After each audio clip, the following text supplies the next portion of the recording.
Selamat datang kawan-kawan semuanya di channel Riam Biru. Terima kasih banyak untuk kawan-kawan semua yang sudah berkenan hadir di channel ini. Sebentar lagi menjelang puasa, narator beserta tim mengucapkan mohon maaf lahir dan batin, selamat menunaikan ibadah puasa bagi kawan-kawan yang menunaikan. Tentu saja beberapa hari ke depan ya mulainya. Baik, nah sebelum kita masuk ke cerita, seperti biasa mohon izin promo bawang goreng Nyai Wiji dulu kawan-kawan yang mungkin yang berminat, penasaran atau mau membeli lagi yang sudah pernah beli. Ya seperti biasa bisa didapat di Shopee, Tokopedia atau channel yang lainnya. Nanti deskripsinya itu ada di bawah ini. Banyak informasi di bawah video ini ya di deskripsinya. Itu aja. Kita lanjut ke cerita. Kali ini datang dari Mbak Cynthia. Mbak Cynthia di Kediri menceritakan tentang satu pengalaman horor yang pernah dialaminya sekitar tahun 2009. Jadi di tahun 2009 tersebut, Mbak Cynthia itu udah menikah. Baru menikah, baru sekitar 6 bulan. Dan memang belum diberikan kehamilan atau apa, belum hamil lah waktu itu ya. Jadi masih kayak menikmati masa-masa pernikahan lah. Masih lagi seneng-senengnya sama suami, suka jalan-jalan kemana-mana, dan Mbak Cynthia itu posisinya masih bekerja juga. Pulangnya itu nanti malam sekitar jam 9 atau jam 10, biasanya dijemput sama suami. Tapi pada suatu hari ada sesuatu yang terjadi di sana, di mana Mbak Cynthia sama suami itu ceritanya ribut. Gara-gara begini, ya mungkin wajar kali ya, suaminya itu cemburu. Karena apa? Udah beberapa hari ke belakang saat Mbak Cynthia itu dijemput, lagi nungguin jemputan suaminya, dia itu suka atau selalu ditemani sama rekan kerjanya. Anggap aja namanya Mas Tio gitu ya. Nah itu selalu ditemenin sama dia berdua gitu ya. Nah suaminya itu mungkin ngelihat dari kejauhan, mereka duduk berdekatan, ngobrol gitu. Mungkin suaminya cemburu atau apa. Dan suaminya itu beberapa hari sebelumnya saat ngejemput, itu udah mulai mukanya itu manyun gitu. Mbak Cynthia sempat nanya, "Mas, kenapa mas, kamu capek atau gimana?" "Gak apa-apa," jawabannya cuman seperti itu. Nah ini orang kenapa ya, kok tumben biasanya itu ngebanyol sepanjang perjalanan malam itu, ngebanyol dan enak, nanti sampai rumah ya berujungnya di kasur gitu ya, tertidur mereka maksudnya. Tapi malam beberapa hari ini kok suamiku kenapa ya? Kok jadi seperti itu? Kok sikapnya jadi dingin kayak orang yang lagi ngambek? Bahkan gak cuman malam doang. Paginya, siang itu gak ketemu ya karena sama-sama bekerja gitu. Itu sikapnya itu berubah begitu ya. Jadi gak enak di rumah itu. Ini kenapa sih? Istrinya tuh nanya, "Mas, kamu kenapa mas? Nggak enak badan?" "Nggak apa-apa." Jawabannya cuman seperti itu, nggak ada penjelasan apapun. Dari situ Mbak Cynthia pun, aduh ini kenapa ya? Apa aku salah ya? Nggak kepikiran sama sekali mengenai masalahnya atau kesalahan dia. Yang ternyata itu adalah gara-gara suaminya cemburu melihat Mbak Cynthia saat nungguin dia, itu ditemenin sama rekan kerjanya di situ. Dan memang si Mas Tio itu memang ngomong, "Sin, kamu sambil nunggu suami tak temenin," katanya. "Kasihan kamu sendirian." Ya Mas Tio mungkin niatnya baik gitu ya. Tapi hal itu disalahartikan sama suaminya Mbak Cynthia. Ya intinya masalahnya itu. Dan pada suatu malam, ini udah beberapa hari sikap suami Mbak Cynthia itu semacam itu, jadi dingin, jadi jutek gitu. Akhirnya Mbak Cynthia kan ini puncak-puncaknya gitu. Jadi Mas Tio biasa nemenin Mbak Cynthia, dan waktu itu dia pun belum ngeh gitu ya masalah itu. Sampai akhirnya begitu suaminya datang, Mbak Cynthia kan mendekat. Ya Mas Tio berdiri tetap senyum gitu ya. "Hati-hati ya Sin ya," bilang gitu. "Hati-hati ya Mas ya." Ini suaminya tuh ngelihat ke arah Mas Tio. Itu kayak orang yang benar-benar marah, melototin. Mbak Cynthia melihat hal tersebut, sampai Mas Tio-nya tuh ngerasa nggak enak gitu ya, mundur ke sana. Dan si Tio ini usianya tuh lebih muda, sekitar 5 tahun lebih muda dari Mbak Cynthia. Itu si Mas Tio-nya kayak merasa nggak enak, ya takut juga atau gimana ya. Dia tuh mundur nunduk. Mbak Cynthia kan, "Loh, kok suamiku seperti itu ya? Kenapa ya? Nah, disitulah di perjalanan tadi mulai ribut. Mas, kamu kenapa sih mas? Kata si Mbak Cynthia kan. Nggak apa-apa, jangan bilang nggak apa-apa terus mas. Aku itu ngerasain, kamu itu beda. Mbak Cynthia udah mulai kesel juga waktu itu. Kamu itu beberapa hari ini tuh beda. Kok sikapnya jadi kayak gitu? Kok jutek? Salahku tuh apa? Kalau memang aku punya salah, kamu omongin. Aku nggak ngerti kadang. Kadang orang punya salah tapi nggak nyadar kalau dia tuh salah mas gitu. Dan itu mungkin salah satu kekuranganku tuh itu. Yang jelas aku nggak ngerasa punya salah apapun. Kalau kamu ngerasa aku punya salah, kamu kasih tahu. Aku bakalan minta maaf mas. Aku bakalan minta maaf gitu. Kata Mbak Sian tuh sampai ngotot. Dan ya perjalanan malam itu tuh bener-bener nggak enak. Sampai akhirnya suaminya dibegitukan, itu diem aja. Dan Mbak Cynthia akhirnya minta, mas berhenti, berhenti. Dan waktu itu padahal tempat berhentinya tuh daerah yang sepi. Daerah gelap, nggak ada penerangan jalan. Memang udah jalanan aspal yang bagus gitu. Kalau siang lumayan cukup ramai. Tapi malam sepi banget. Di situ tuh penuh pohon-pohon besar. Di sisi kiri, jalur yang dilewati mereka berdua itu ada sungai belakangnya, bagian belakangnya di sana. Itu Mbak Cynthia minta berhenti. Mas berhenti dulu, berhenti. Gitu. Si suaminya itu malah mainin gas gitu. Gitu. Mas kamu apa-apaan sih? Berhenti, berhenti. Kalau enggak aku lompat nih. Kalau enggak aku lompat. Mbak Cynthia begitu. Akhirnya suaminya pun berhenti di sana. Kamu ngomong kenapa? Ada masalah apa? Kata si Mbak Cynthia. Suaminya pun ya diem aja. Kamu jangan kayak gitu, jangan kayak anak kecil. Kita kenal itu udah lama mas. Kita itu 8 tahun kita kenal gitu ya. Sebelumnya itu nggak pakai seperti ini. Kalau ada masalah itu diomongin. Jangan kayak gitu dipendem sendirian sementara aku nggak tahu. Kalau misal aku dianggap salah, ya salahku tuh apa? Dikasih tahu gitu ya. Si suaminya tuh tetap diem aja begitu kan, malah ngeliatin si Mbak Cynthia kayak melotot gitu. Nah di situ Mbak Cynthia, apa ini gara-gara kamu tadi ke temanku kayak gitu sikapnya? Kok kasar seperti itu? Apa itu gara-gara dia gitu kan? Mbak Cynthia itu sebenarnya iseng mempertanyakan hal tersebut. Apa benar-benar dia? Suaminya pun dari situ jadi ngebuang muka begitu ya, seolah-olah mengiyakan. Mbak Cynthia tuh ini pasti ini masalahnya memang beneran ini. Mas, itu tuh namanya Tio, dia tuh lebih muda 5 tahun dari aku, dia tuh belum menikah, tapi dia udah punya pacar. Kamu tahu ndak? Aku kalau misal nungguin kamu itu kan lumayan cukup lama, bisa 15 atau 20 menit. Sementara itu di depan tempat kerjaku, itu udah nggak ada siapa-siapa mas, sepi. Dan dari situ Tio inisiatif, Mbak, tak temenin ya Mbak ya, di sini nungguin suami katanya begitu, tak temenin. Tio itu bermaksud baik nemenin aku mas. Ya nggak bisa kata suaminya tuh begitu. Ternyata benar kali itu respon dari suaminya mengiyakan kalau apa yang dilempar sama Mbak Cynthia itu adalah masalahnya tuh itu. Ya nggak bisa seperti itu gitu. Ngapain juga dia nemenin kamu kayak gitu. Aku udah ngeliat loh dari kejauhan kamu duduk berdua mas itu tuh. Ya Allah, aku tuh nggak ada apa-apa. Orang dia tuh cuma nemenin aku doang. Kasihan, namanya orang cemburu gitu ya. Nggak bisa. Ya udahlah kalau kayak gitu, udah kamu sana pulang, aku pulang sendiri. Kata Mbak Cynthia begitu. Saking marahnya, saking keselnya. Sebenarnya sih berharap nggak seperti itu, berharap suaminya ya udah naik lagi begitu. Tapi beneran suaminya itu nyalain motor. Mbak Cynthia kan posisinya berdiri, suaminya itu duduk di motor. Dia ditinggalin, jalan ke sana. Kata Mbak Cynthia, kurang ajar suamiku itu. Aduh gitu ya, kok penyakit bocahnya itu kumat lagi seperti ini. Ya wis lah, kalau kayak gini, aku nelpon temenku gitu. Jadi ada temannya, itu namanya Mbak Reni gitu ya. Anggap aja gitu ya. Dia itu mau nelpon, dia udah nelpon, tapi ya mungkin karena udah malam, mungkin Mbak Reninya udah tidur atau gimana, nggak diangkat-angkat. Dan suaminya itu nggak balik, mungkin ada sekitar 5 menit kali di situ. Mbak Cynthia pun mulai menyesali, asem harusnya tadi ribut-ribut di rumah aja ya, jangan di jalan seperti ini. Ya aku tahu watak suamiku tuh keras kepala.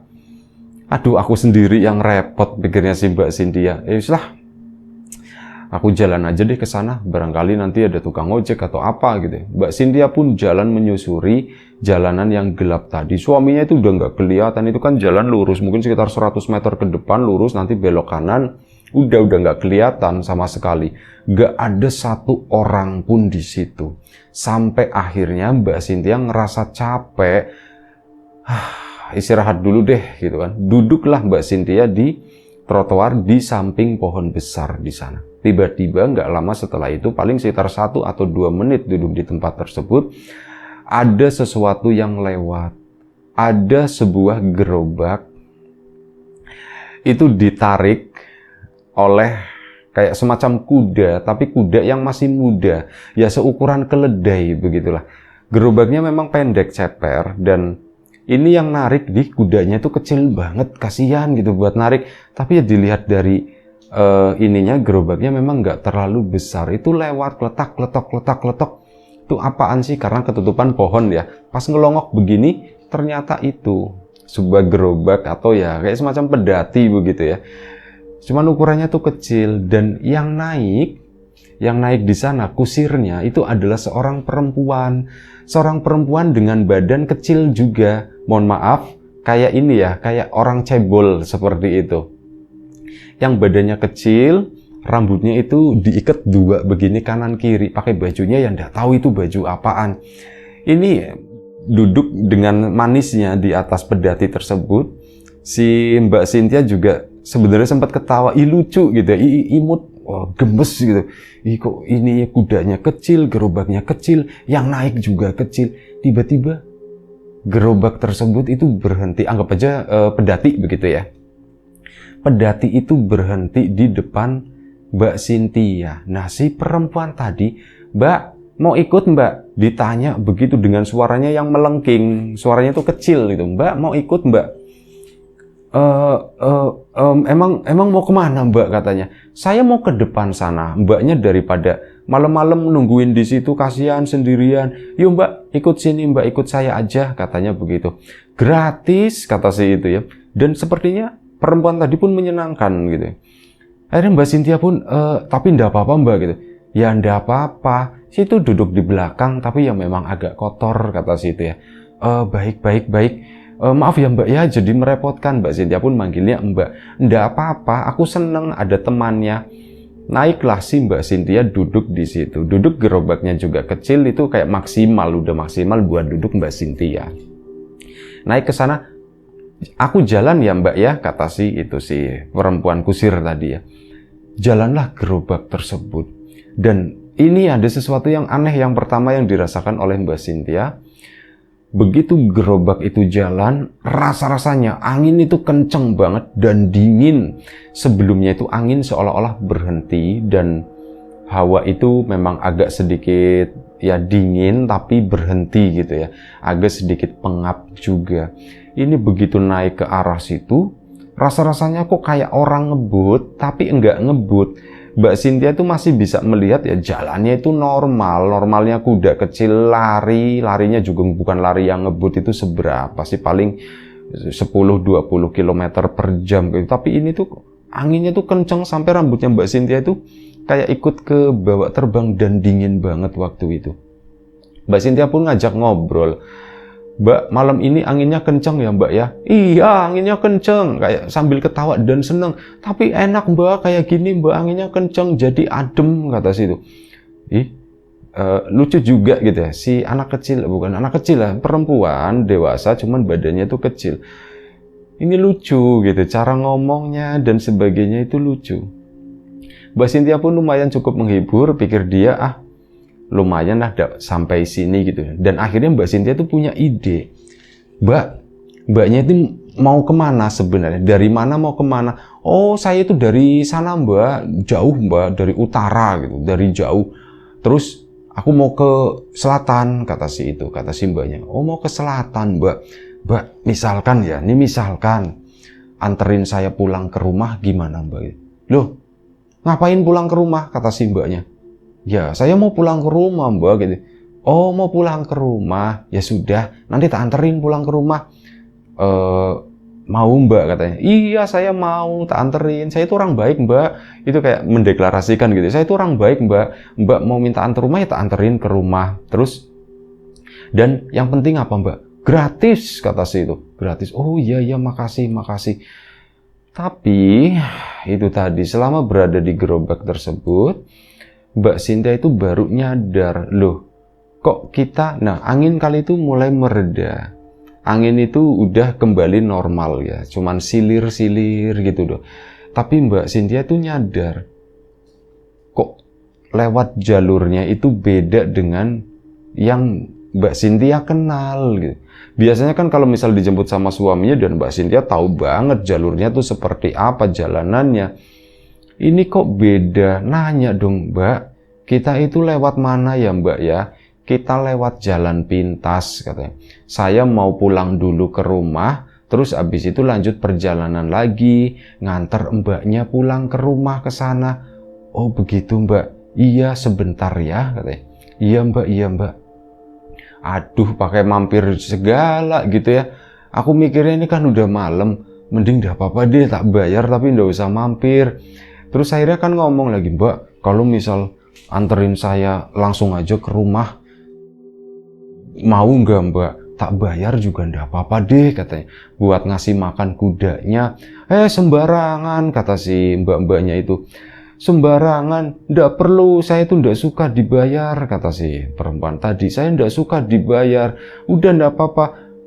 Saya tuh juga butuh pulang ke rumah sebentar, katanya. Saya mau ngasih makan anak-anak ke saya.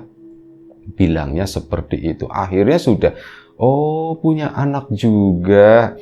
Penasaran Mbak Cynthia, perempuan dengan badan yang kecil seperti ini, kira-kira anaknya tuh kayak gimana ya? Gitu. Penasaran kan?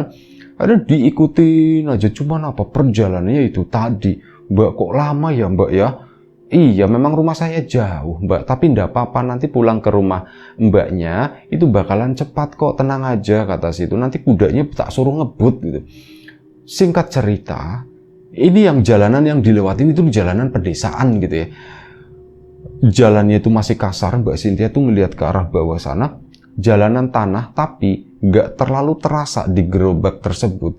Gerobaknya goyang tapi goyang maksudnya kayak mungkin dengan suspensi yang bagus gitu ya.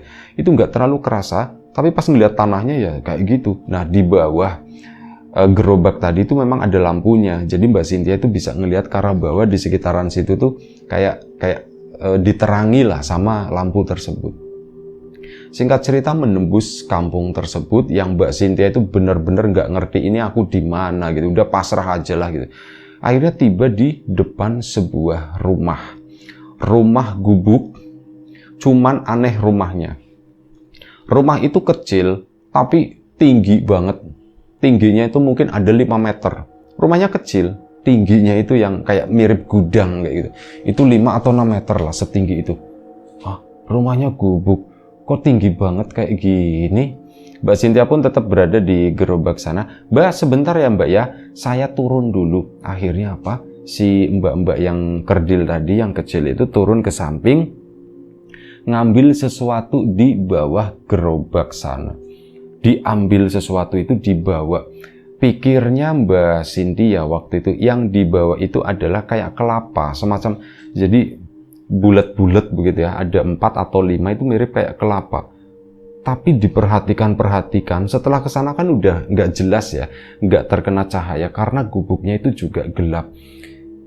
Ini nggak tahu Mbak Cynthia salah lihat atau gimana, yang dibawa sama perempuan tadi itu adalah kepala. Dan mohon maaf, kepalanya itu kepala kecil.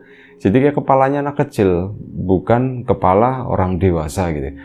Itu dia yang dibawa seperti itu, seolah astagfirullahaladzim kok kayak gitu ya, itu beneran kepala atau bukan sih, apa kelapa ya, dipastikan. Tapi tetap aja penglihatannya Mbak Cynthia melihat itu tuh adalah kepala. Begitu udah dekat si perempuan tadi di depan rumah itu bilang, mama pulang, ibu pulang gitu ya, ibu pulang, tapi pakai bahasa Jawa. Keluarlah, oh ya pintunya ini juga pintu dari anyaman bambu, rumah gubuk gitu, tapi pintunya dibikin tinggi. Keluar sosok-sosok itu gede-gede banget. Mereka tuh pada bungkuk-bungkuk begini. Ada yang rambutnya panjang, ada yang rambutnya pendek. Pakai bajunya itu kayak baju warnanya itu kecoklatan. Ini tinggi-tinggi banget. Ada 4 atau 5 sosok di sana. itu keluar dari balik pintu. Disitulah Mbak Cynthia baru nyadar, asem aku ini dibawa kemana sih, itu bukan orang kayak gitu. Orang itu wujudnya nggak seperti itu. Ya tingginya orang-orang tersebut yang keluar dari dalam itu sekitar 4 atau 5 meter. Itu tinggi banget gitu kan. Mbak Cynthia langsung ngumpet di gerobak tadi. Nah, terus kedengeran suara adanya mirip kayak suara tikus, cicit kayak gitu banyak. Mbak Cynthia kan nengok lagi begini, ternyata suara dari si orang-orang yang jangkung tersebut. Nah, udah ya, satu-satu udah dapat semua ya, kata si ibunya.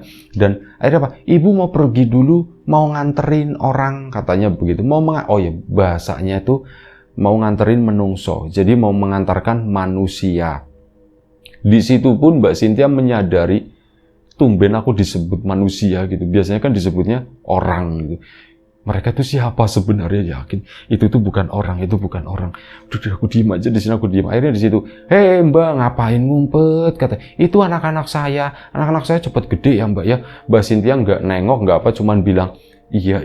Dan memang si anak-anak itu kelihatan gitu, sempat melihat mereka tuh pada masuk ke dalam gubuk lagi. Si mbak-mbak yang kerdil tadi pun naik ke sana. Mbak, kita pulang, katanya. Iya kita pulang. Mbaknya pegangan ya, katanya. Akhirnya si Mbak Cynthia pun pegangan. Ngapain pegangan gitu dari tadi? Dan ternyata memang benar. Pedati tersebut itu ngebut banget. Dan si ibu-ibu yang kecil itu, dia itu sepanjang jalan itu ngakak-ngakak dengan suaranya ngekek lebih tepatnya. Kayak tertawa melihat sesuatu yang lucu atau gimana, menikmati perjalanan itu dengan suara yang pitch-nya itu tinggi, suara yang melengking gitu. Ketawanya tuh melengking semacam itu. Mbak Cynthia cuma bisa pegangan di sana, istighfar terus. Ini aku di mana sebenarnya? Aku tuh lagi ngapain? Ini aku dibawa sama siapa? Siapa ibu ini? Kok anaknya gede-gede banget? Kok dia kayak gitu? Ih, aneh banget. Takut tuh semoga aku bisa sampai rumah. Pokoknya kayak gitu ya, doa-doa. Dan mata pun merem sih Mbak Cynthia. Melihat begini tuh ya cuman gelap doang, nggak kelihatan apapun. Mbak Cynthia merem. Begitu merem, dep, suara tiba-tiba jadi hening. Tadi kan kayak kedengeran suara angin gitu. Ini suara tiba-tiba hening. Pedati tersebut itu berhenti, stop di sana. Mbak Cynthia pun melek. Begitu melek, dia udah tiba di depan rumahnya. Duh, ini rumahku. Si ibu-ibu yang di depan itu nengok dengan cepat. Mbak, udah sampai rumahnya. Iya bu. Ya sudah sana pulang, kata si ibu tadi. Iya bu, baik. Langsung lompat dari pedati tersebut. Bu, makasih ya, sama-sama. Itu langsung lari dia, pergi sana. Dan Mbak Cynthia makin yakin. Ini kan jalan di depan rumahnya Mbak Cynthia itu kan lurus ke sana. Belum sampai mentok, belum sampai ujung, itu ada pertigaan. Di depan sana ujungnya itu masih kebun. Nah, belum sampai pertigaan tersebut, si kereta kuda tadi itu udah hilang. Mbak Cynthia itu udah makin yakin, ini aku nggak tahu dianterin sama siapa. Apa dianterin jin, setan, siluman, apapun itu bentuknya atau sebutannya. Yang jelas aku dianterin. Udahlah, aku masuk ke dalam rumah. Begitu masuk ke dalam rumah sana, rumah dalam kondisi terkunci, diketok-ketok sama Mbak Cynthia, tek, mas, gitu ya. Mbak Cynthia pun sejenak melupakan ribut sama suaminya tadi. Mas, ini aku mas. Diketok-ketok, nggak ada jawaban. Dan Mbak Cynthia tahu ada tempat rahasia di sana, ada di balik batu. Biasanya naruh kunci di situ, udah janjian sama suaminya. Batunya diambil, lah kuncinya masih ada, berarti suamiku nggak tahu. Dilongok-longok begini, motornya memang belum dimasukin, belum masuk ke dalam rumah. Suamiku kemana? Akhirnya apa? Dibuka pintunya, masuklah Mbak Cynthia. Suaminya nggak lama setelah itu, sekitar nggak ada 5 menit itu, ada suara motor masuk ke dalam situ. Dan suaminya itu apa? Ya kaget juga, loh kok kamu udah sampai di sini? Bingung suaminya. Mas, kamu dari mana? Aku itu nyariin kamu, kata si suaminya. Nyariin aku gimana? Orang kamu pulang tadi mas, kamu kan udah nggak peduli sama aku. Sumpah enggak seperti itu. Aku tadi pergi terus aku balik lagi ke sana. Aku cuman muter ke situ terus balik. Ya aku mau nyamperin kamu, aku nggak tega. Pas aku kesana, kamu nggak ada. Kamu emang kemana? Dan kenapa kamu nyampe duluan? Gitu kan kata suaminya. Aku punya cerita mas gitu. Cerita apaan? Cerita apaan? Akhirnya diceritakan malam itu. Tadi aku mengalami begini-begini mas semuanya gitu. Nah dari situ kan udah mulai cair lagi tuh Mbak Cynthia sama suami. Ngobrol-ngobrol masalah tadi dan suaminya akhirnya, iya mas minta maaf ya katanya begitu. Mungkin saking cintanya mas sama kamu jadinya ya namanya cemburu gitu kan pasti ada. Ya nanti mas minta maaf juga sama teman kamu Tio. Ya mas nggak usah minta maaf sama Tio juga nggak apa-apa mas. Nanti tak bilangin aja ke sana. Enggak kok nggak apa-apa kok. Mas soalnya memang salah gitu ya. Dan tentu saja ya nggak enak lah sama Tio-nya. Nanti mas biar minta maaf langsung aja. Iya mas. Akhirnya sudah. Malam itu suasananya itu udah cair. Udah damai lagi Mbak Cynthia sama suaminya. Nah keesokan paginya Mbak Cynthia kan kerja. Saat kerja itu nungguin si Mas Tio mau ngasih penjelasan, yo jadi suamiku tuh semalam itu cemburu. Terus ya sekaligus mau cerita begini, aku ngalamin begini. Dan akhirnya ngobrol sama suami rencananya tuh ya mau ketemu kamu, mau minta maaf yo. Ada rencana dari pagi mau ngomong seperti itu, tapi begitu sampai tempat, paginya itu nggak begitu pagi ya, jadi ya mungkin kayak siang, entah jam 12 atau jam apa. Karena si Mbak Cynthia itu kan shift malam, shift sore. Kesana nggak ketemu sama si Mas Tio. Loh, Tio kemana? Ternyata dapat informasi, kemarin itu adalah hari terakhirnya Tio. Tio itu udah keluar tapi memang nggak ngomong-ngomong, baru ribut-ribut itu hari itu dari pagi. Tio sekarang udah nggak di sini, Tio sekarang udah nggak di sini. Di situ Mbak Cynthia lah, terus Tio pindah kemana? Nggak ada yang tahu. Bener-bener Tio itu hilang begitu saja gitu ya, bener-bener hilang begitu saja, nggak ada kabar, nggak ada apapun itu. Mbak Cynthia juga udah ngomong sama suaminya, mas begini-begini. Nah suaminya kan jadi merasa nggak enak banget, udah coba dicariin, ketemu sama kontrakannya sebelumnya, tapi di situ Mas Tio juga udah pindah. Dan baru sekitar 4 tahun kemudian, waktu itu Mbak Cynthia udah punya anak, lagi jalan sama suaminya, secara nggak sengaja itu ketemu sama Mas Tio gitu kan, diteriakin sama Mbak Cynthia, loh Mbak gitu kan, kamu kemana aja. Akhirnya ngobrol-ngobrol, suaminya pun akhirnya ada kesempatan di situ meminta maaf. Yo, saya minta maaf ya. Wah mas udah nggak apa-apa mas. Oh iya, ini calonku kata si Mas Tio. Jadi Mas Tio ternyata bawa calonnya di sana yang nanti mau jadi istrinya.